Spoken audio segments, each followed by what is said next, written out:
The blockade of the Strait of Hormuz threatens to plunge the global economy into a crisis unseen in a century.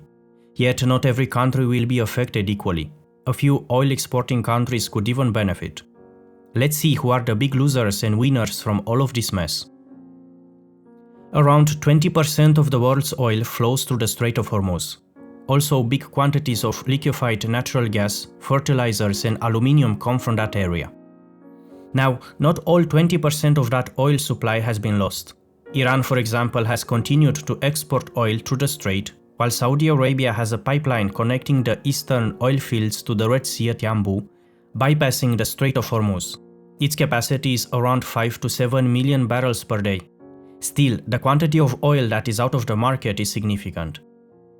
The world normally consumes around 100 million barrels daily, and the closing of the strait diminishes the flow of oil by at least 10 million barrels. We are 9 weeks into this crisis, and what we have seen so far was a rise in oil prices, which led to a rise in gas prices. However, if the strait remains shut, we will pretty soon reach a point where there will be a shortage of oil. Oil for the world economy is like blood for the human body. Without it, the world economy would collapse. Thus, the consequences if the strait remains shut could be catastrophic. However, not every country will be affected equally. Some are even going to benefit from it. The biggest losers in this crisis are the countries that import oil and that are poor. Up to now, the oil price has not risen as much as initially predicted because the world released millions of barrels from the strategic reserves to stabilize the market. But as those reserves are slowly being emptied out, oil prices will rise more and more.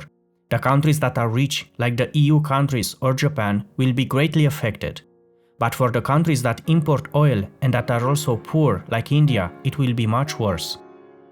This is because the rich countries can afford higher oil prices since they have the money, while poor countries will be the first to go bankrupt and starve.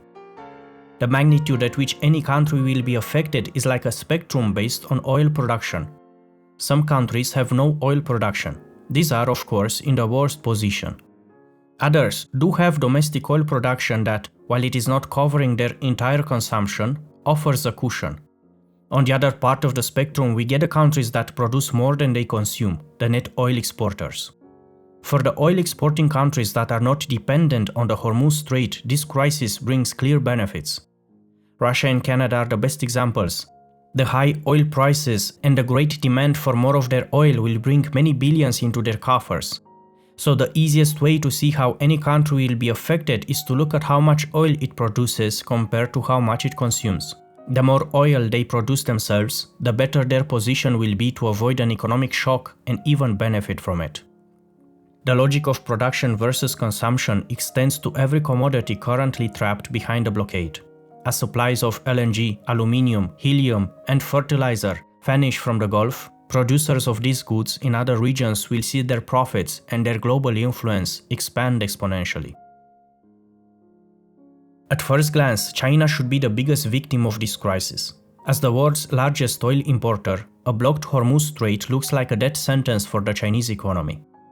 But if we look closer, we see that Beijing has spent the last decade preparing to survive exactly this moment. 3 factors are cushioning the blow.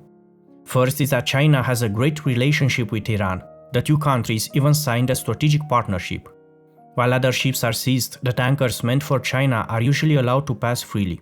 The flow of oil has slowed for China as well, but the tap hasn't been turned off. Second is that China, while still being the largest oil importer in the world, has created a massive green energy shield. It turns out that China's massive investment in renewables was not only about the environment, but also about energy independence. By dominating the global supply for solar, wind, and nuclear energy, China has decoupled its electricity grid from the volatility of the Middle Eastern oil. While Europe and India still need the expensive fossil fuels to keep the lights on, China's industrial machine is increasingly powered by the sun of the Gobi Desert and the winds of the north. They aren't just surviving the oil crisis, they are outgrowing the need for oil entirely. China has also prepared for this by storing as much oil as possible. At the start of this conflict, China's strategic petroleum reserves were full to the brim. Beijing saw the storm clouds gathering and hoarded.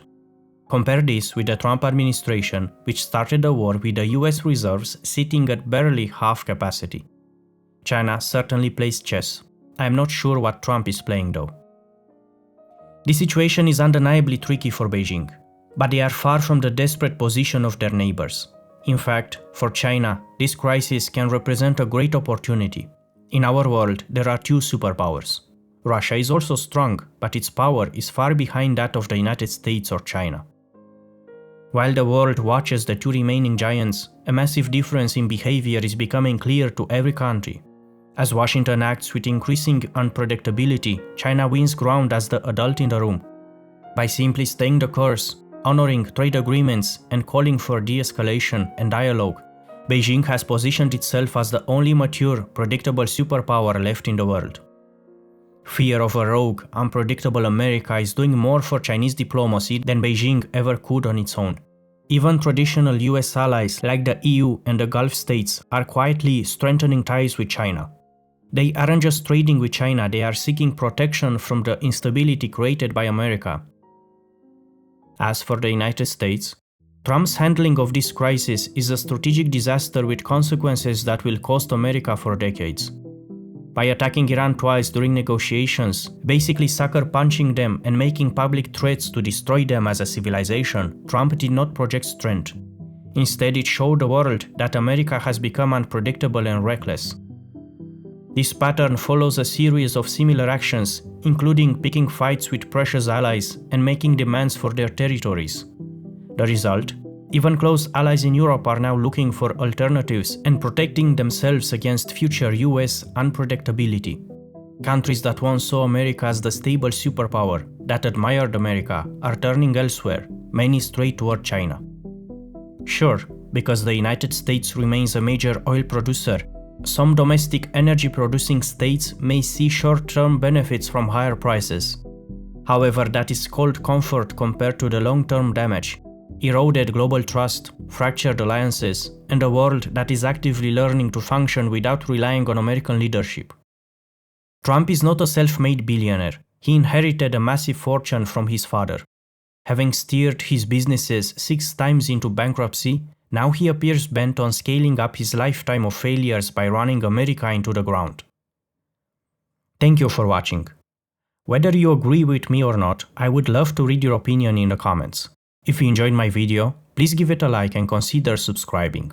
I'll see you in the next video.